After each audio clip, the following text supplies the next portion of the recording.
He had two women in his life, one who loved him when he had nothing, and one the world admired when he had everything. So he made a choice. He chose the one who looked perfect and let go of the one who was real. But months later, when he tried to find her again, she was gone. And this time, there was no way to get her back. Ethan Cole stood in front of the glass wall of his penthouse, the city of Los Angeles glowing beneath him like it belonged to him. In many ways, it did. At 32, he had built an empire people twice his age couldn't touch. Behind him, music pulsed through the room. Laughter, glasses clinking, cameras flashing. Another night, another celebration. Ethan. Vanessa's voice cut through the noise as she walked toward him, effortlessly commanding attention. Her dress shimmered under the lights. Heads turned. She wrapped her arm around him like she belonged there. "Why are you hiding?" she asked with a playful smile. Ethan smirked faintly. "Just thinking."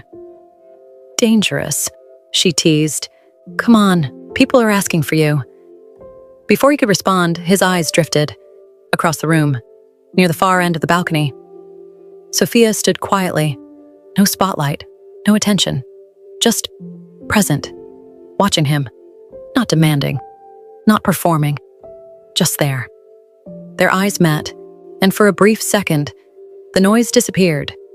Vanessa followed his gaze and smiled slightly. "Oh," she said under her breath. "Her." Ethan didn't respond. "Still keeping her around?" Vanessa added, not bothering to hide the tone. Ethan finally looked away. "Let's go," he said. And just like that, he chose the noise over the silence. That night, long after the party ended, Ethan couldn't sleep. He sat alone, staring at his phone. Then, without thinking, he opened an old photo. Him and Sophia. Years ago, before the penthouse, before the empire. They were sitting on the floor of a tiny apartment, eating takeout from a plastic container. Sophia laughed in the picture, head thrown back, completely unguarded. "You look ridiculous," she'd said back then. "And you love it," Ethan replied. She smiled. "I love you." That memory hit differently now. Back then, she believed in him, not the billionaire, just him. Ethan locked his phone, and for a moment, he felt something he hadn't felt in years. Uncomfortable, because deep down, he knew something had changed. And it wasn't her. The next morning, Sophia stood in the kitchen, making coffee. Ethan walked in, adjusting his cufflinks. "You're up early," he said.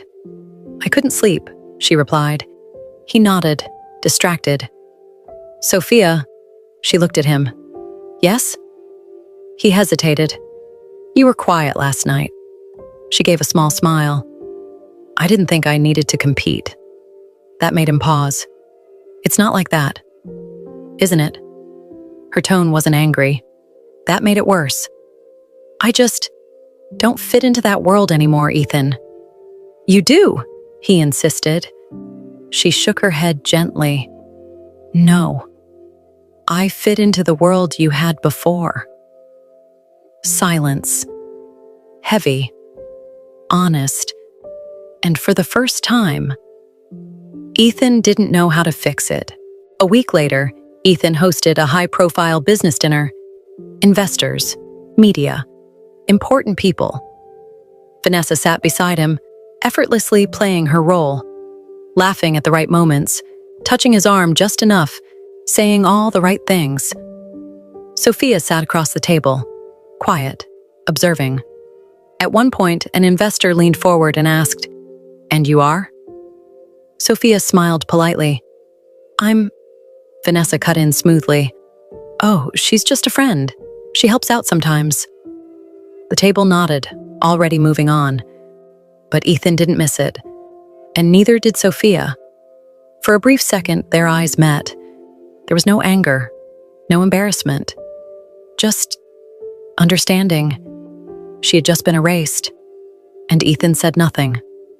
That silence, it said everything. That night, the penthouse felt colder than usual. Sophia stood near the window, arms folded. Ethan walked in. "You left early," he said. She nodded. "Yeah." A pause. "You didn't say anything," she added. "About what?" She turned to face him. "About her calling me just a friend." Ethan exhaled. "Sophia, it wasn't that serious." Her lips parted slightly, like she wanted to say something deeper, but instead, she just nodded. "Right, not serious." That hurt more than if she had shouted, because it meant she was starting to give up, and Ethan could feel it. But instead of fixing it, he let his pride take over. "You're overthinking this." That was the moment the crack became real, because Sophia didn't argue, didn't defend herself. She just said, "Okay," and walked away. Days later, Vanessa stood in Ethan's office, flipping through a document. "You trust her too much," she said casually. Ethan looked up. "Who?" "Sophia." He frowned. "What about her?" Vanessa leaned against the desk. "She doesn't belong in your world, Ethan. People notice that." "That doesn't matter." "It does," she replied softly. "You've built something powerful. You can't afford weak links." That word sat wrong with him. "Weak?" he repeated. Vanessa shrugged. "Emotionally, maybe. She doesn't push you forward. She just stays." Ethan didn't respond, but the seed was planted. And Vanessa knew it, because she smiled slightly before walking out. And from that moment on, Ethan started seeing Sophia differently, not because she changed, but because someone told him she wasn't enough. A few nights later, Ethan attended a major charity gala. Cameras everywhere, press lined up. Vanessa walked beside him in a stunning red dress, turning heads instantly. Flash, flash, flash. "Ethan, over here!" He posed, smiled, played the part. Then, a voice from the crowd. "Is that your girlfriend?" Vanessa didn't hesitate. She stepped closer, placing a hand on his chest. "Yes," she said confidently. The cameras exploded. Ethan froze for half a second. Just half a second. But it was enough, because across the room, Sophia saw it. She stood there, unnoticed by everyone else, watching the man she loved publicly choose someone else. And this time, he didn't correct it, didn't explain it, didn't look for her. That was the moment something inside her finally broke. That night, Sophia was already packing when Ethan got home. A small suitcase. Nothing dramatic, nothing chaotic. Just quiet finality. "What are you doing?" he asked. She didn't stop folding her clothes. "I think you already know." He frowned. "Sophia, I saw it," she said calmly. He paused. "It didn't mean anything." She let out a soft breath. "That's the problem, Ethan." Now she looked at him. "None of this means anything to you anymore." "That's not true." "Then what am I to you?" she asked. The question hit harder than anything else. Ethan opened his mouth, but nothing came out, because he didn't have an answer. And she saw it. That hesitation was everything. Tears filled her eyes, but her voice stayed steady. "I stayed when you had nothing," she said. "I believed in you when no one else did." A pause. But somewhere along the way, her voice softened. "You stopped seeing me." Silence filled the room. Heavy, suffocating. Then Ethan said the worst thing he could have said. "Maybe we've outgrown each other." That was it. No shouting, no drama, just truth. Sophia nodded slowly. "I hope she gives you everything I couldn't." And this time, her voice broke, just a little. Then she picked up her suitcase and walked past him. Ethan didn't stop her, didn't reach for her, didn't say a word. And just like that, he lost her. For real this time. At first, everything felt exactly the way Ethan expected. Vanessa moved into the penthouse within a week. The space that once felt calm became louder. More events, more people, more noise. Every night was something. A party, a dinner, a launch. And Vanessa thrived in it. "You're too serious," she laughed one evening, pulling him toward a group of guests. "Relax. This is your world." Ethan smiled, played along, held her hand when cameras appeared, kissed her cheek when people watched. Perfect. Everything looked perfect. But late at night, when the music stopped, when the lights dimmed, when it was just him, something felt off, too quiet in the wrong way, too empty. He'd sit on the couch, staring at nothing, and without trying to, his mind would go back to a smaller apartment, to quiet nights, to someone who didn't need a crowd to feel close to him. He shook the thought away. This is what he chose. So why didn't it feel right? One evening, Ethan walked into the living room and found Vanessa pacing, frustrated. "They delivered the wrong car," she said, annoyed. Ethan blinked. "What?" "The interior is the wrong shade. I told them beige, not ivory." He stared at her. "They can fix it," he said. "They better," she snapped. "I'm not paying that much for something that's not perfect." Ethan nodded slowly, but his mind wasn't there anymore. Later that night, they sat at dinner. Expensive restaurant, private table. Vanessa scrolled through her phone, barely looking up. "Did you sign the transfer?" she asked. "What transfer?" "The one I sent you this morning." He frowned. "For what?" She looked at him like it was obvious. "My new business account." "How much?" She sighed. "Ethan, it's not a big deal." "How much?" he repeated. "5 million. Silence. Not shock, not anger, just clarity. Sophia never asked for anything. Not once. Not when he had nothing. Not when he had everything. She just stayed. Vanessa finally looked up. "Why are you staring at me like that?" Ethan leaned back slowly, and for the first time, he saw everything clearly. This wasn't love. This was convenience. And suddenly, he felt the weight of what he had lost. That night, Ethan couldn't sleep. At 2 a.m., he picked up his phone and searched for Sophia. Her number, disconnected. Her old apartment, gone. He drove there anyway, empty, like she was never there. Days turned into weeks, weeks into months. He asked around. No one knew anything. It was like she disappeared. And that scared him more than anything else. Because for the first time in his life, he couldn't fix something with money. He couldn't call someone, couldn't buy his way back. One night, sitting alone in his penthouse, he whispered to himself, "Where did you go?" No answer, just silence.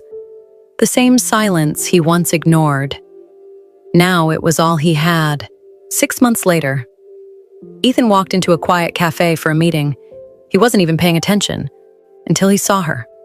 Sophia, sitting by the window, a laptop open in front of her. Focused, calm, different, but still her.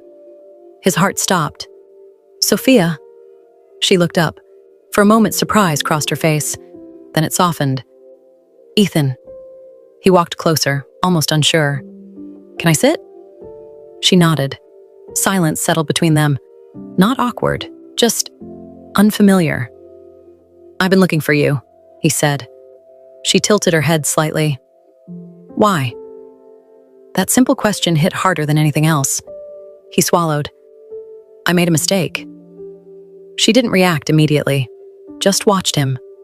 Carefully. "Did you?" she asked. His chest tightened. I thought I knew what I wanted. I thought that life was everything. And now? He looked at her. Honest this time. Now I know it wasn't. A pause. I miss you, he added quietly. I miss us. Sophia's eyes softened for a second.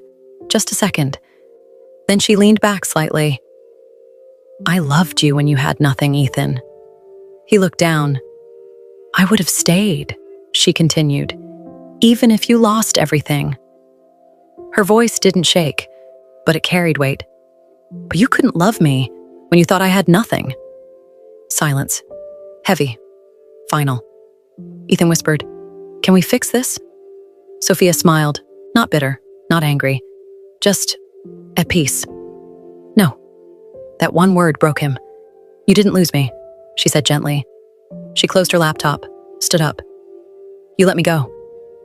Ethan sat there, frozen, watching her, hoping, just hoping, she would turn back. But she didn't. And this time, he understood. It wasn't pride. It wasn't anger. It was over. For real. And as she walked away, Ethan finally realized something he should have known all along. He didn't lose her when she left. He lost her. The moment he stopped choosing her, Ethan didn't leave the cafe. Even after Sophia walked away, he sat there, frozen, like his body refused to accept what just happened. Minutes passed. Then suddenly, he stood up, rushed outside. Sophia!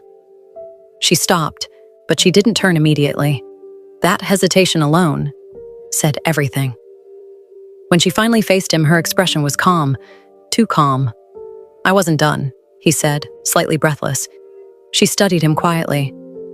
You were, she replied softly. No, he shook his head. Not this time. A pause. I didn't fight for you before, he continued. I didn't speak when I should have. Didn't choose you when it mattered. His voice lowered. But I'm choosing you now. That line hung in the air, heavy, dangerous, because for a second, just a second, her eyes softened again. And that's what made this harder. Sophia took a slow breath. You think this is about now? She asked.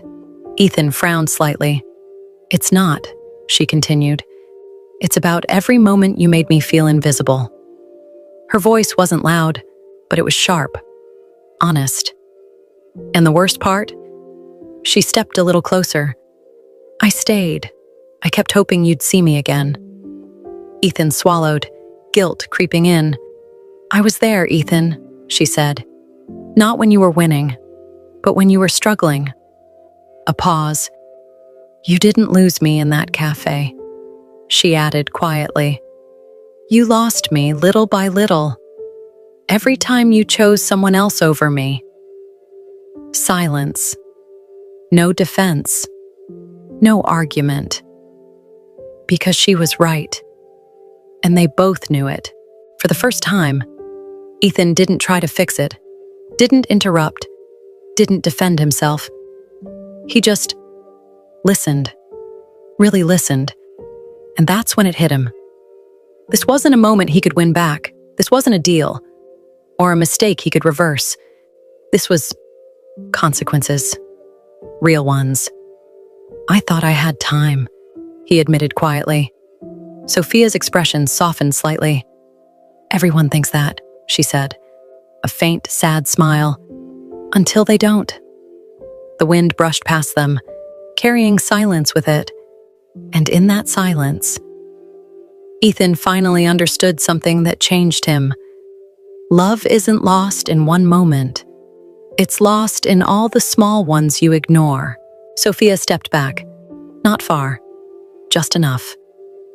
I don't hate you, she said gently. That surprised him. I just outgrew waiting for you. Those words landed deeper than anything else, because they weren't angry. They were final. She looked at him one last time. Not with love, not with pain, but with peace. Take care of yourself, Ethan. And this time, When she turned, he didn't call her back, didn't chase, didn't beg, because now he understood. Some people don't leave loudly. They leave quietly, after giving you too many chances to notice them. And by the time you finally do, they're already gone. For good. If this story pulled you in and kept you watching, then you're exactly the kind of person this channel is for.